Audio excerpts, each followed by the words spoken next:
So there was a time where wearing a Supreme hoodie in New York City could literally get you jumped. A time when a single man armed with nothing but his phone, his voice, and a whole lot of hatred made the streets unsafe for anybody wearing the popular brand. And his name?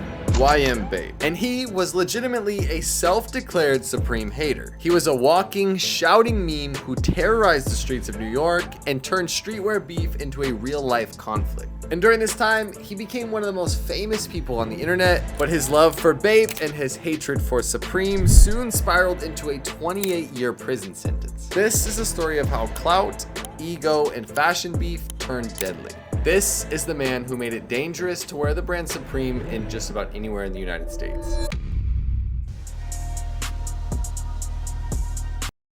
To understand Bape, you have to understand what Supreme means to New York. Founded in 1994 in Manhattan's Soho district, Supreme was more than just a skate shop. It became a global fashion powerhouse and a badge of status, youth rebellion, and exclusivity. And everybody knows, for years, people would camp outside Supreme stores for all of its drops. It was a scene, a culture, and a uniform of New York's downtown elite. And with every scene came its counter movement. And if Supreme was the king of downtown, then Bape was its loud, colorful Japanese rival.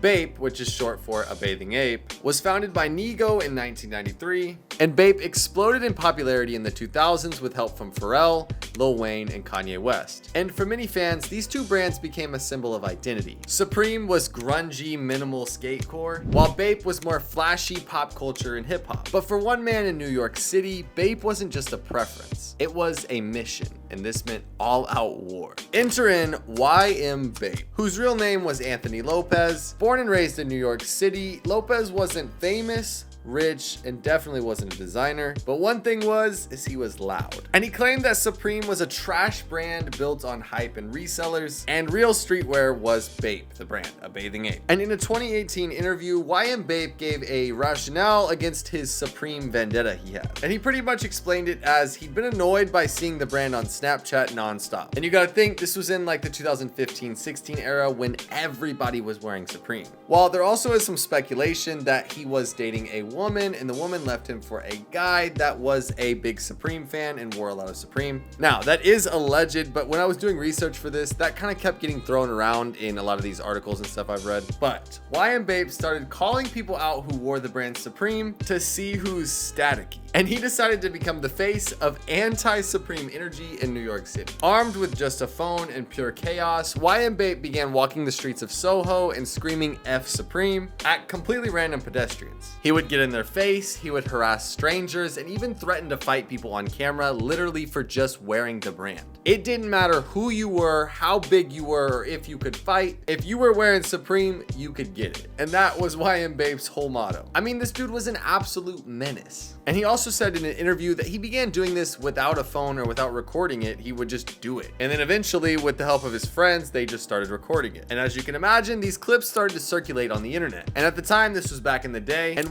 Bape started to go viral on Twitter. And at first, people didn't know whether to laugh or be terrified. And as these videos began to gain popularity, he would begin pushing the limits more and more. And in these videos, you can see him literally taking people's hats off and throwing it on the ground and stomping on it. He would go up and just push people or kick their feet out from under them while they're walking. And he would bang on his chest and say, I'm Bape, F Supreme, and pretty much just press anybody wearing Supreme. It was uncomfortable, it was confrontational, and better yet, it was viral. And sooner or later, he wasn't just a street menace anymore. This dude was a full-blown influencer. He began to gain thousands and thousands of followers, and people would begin recognizing him in public while he was pressing people for wearing the Supreme. But even then, nobody was safe, even if you recognized him or were a follower of him. Like, because of these videos, people were legitimately scared to wear their Supreme clothes outside in New York. I'm not kidding. And he even went as far as to check the popular actor Jonah Hill at one point. There's a video of him like pressing Jonah Hill, and Jonah Hill looks terrified out of his mind. Keep in mind,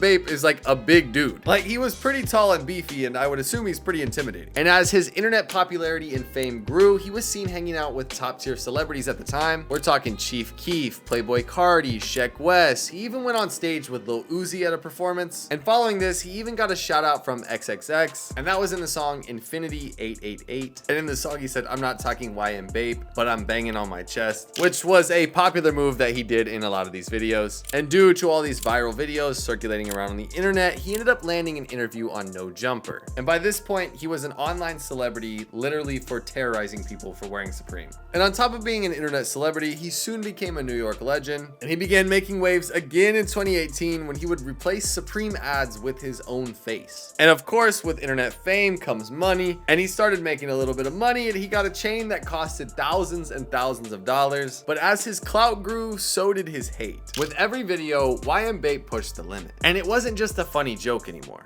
He wasn't just trolling. He was confronting, instigating, and sometimes even fighting people. Yes, for wearing a Supreme t-shirt. And he claimed that somebody even put a bounty on his head just to see him get jumped. And then it happened. He was jumped in public and brutally attacked by a group of people, allegedly as payback for harassing people in the fashion scene. And there's multiple videos that I don't know if I can show on YouTube, but of him literally fist fighting people. And he even got arrested for this a few times. But instead of stopping, he doubled down. But this time for the love of the game. He then would even go as far as going into Supreme stores and attempting to trash them. He's seen in multiple different videos in New York and Los Angeles, where he would literally go into Supreme stores and throw their clothes on the ground, throw their hats and their accessories and stuff on the ground, stomp on it, and he would yell like F Supreme. And then after he would get kicked out of the store, he would then go around to the line of people waiting to get in and begin terrorizing them, smacking them on the head or taking their hats off, throwing it on the ground, literally just trying to like start a fight with people. And YM Bape even said in an interview that sometimes he would be walking around the Supreme stores, and these Supreme stores would actually send security to go stop him and get him away from the stores before he even got to them. But in early 2019, his story began to take a dark turn. And that was when this picture began to surface online. He claimed that he got shot 3 times in the chest, and fans started to speculate that he got what he deserved for the past few years of bullying people for wearing the popular brand Supreme. And of course, after this picture of him in the hospital went viral, he came out and made a public statement saying that he was shot 3 times in the chest. He didn't actually say that. He used the 50 Cent Many Men lyrics as his caption.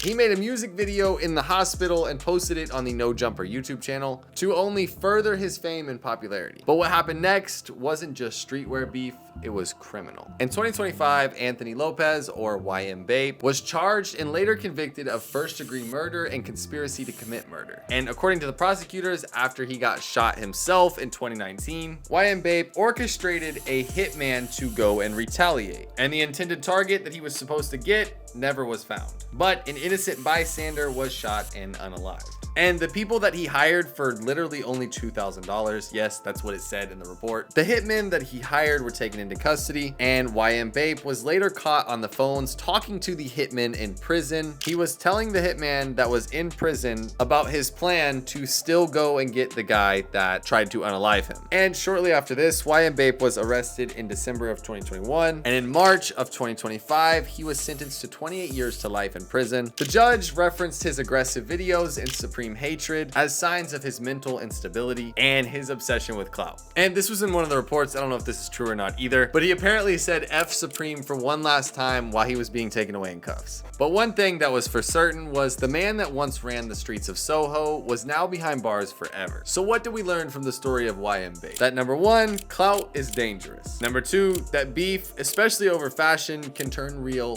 fast. And 3, the internet unfortunately rewards extremism. YM Bape went viral for terrorizing people for wearing a hoodie, and at the same time he built a brand out of hate and it consumed him. And now he's serving life, not for yelling in the streets, but for taking a life over a personal vendetta. In the end, no brand is worth dying for, and no amount of fame is worth losing your soul. And with that, that is the end of today's video. I hope you guys enjoyed this one. Now, this is one that I've never heard before. Like, I didn't know who YM Bape was. And I began seeing these viral like videos and I started researching it. I thought this was like a super cool thing that I've never heard of. So maybe you guys have never heard of. I don't know, maybe I'm tripping. But I wanted to say thank you guys so much. These last like 3 or 4 videos have been doing super well. I've been getting a bunch of positive feedback. I go through and I read every single comment. I love you guys. You guys are hyping me up. I really appreciate that. But yeah, if feels really good. I think with this new schedule of once a week, I think I've been really dialing in on making good content and making stories that are like really good. I feel like for a little while I was posting twice a week, but it kind of felt like rushed and I felt like I couldn't give my 100%. So with me dialing back to one video a week now, I definitely see the results and you guys seem to be really happy and I love you guys so much. If you guys haven't already, follow my Instagram right here where I post every day, and I post all these stories that are just like this one, but the ones that don't make the cut for YouTube end up on my Instagram. For those of you who don't know, I do little documentaries like this that are around a minute long and they go on my Instagram, and the ones that are way too long for that go on YouTube. So if you like my videos and want to see more, go there. And I've also been posting a lot more sneaker videos on my Instagram too, so check that out. Anyways, that being said, I love you guys so much, and we will see you guys in the next video. Peace.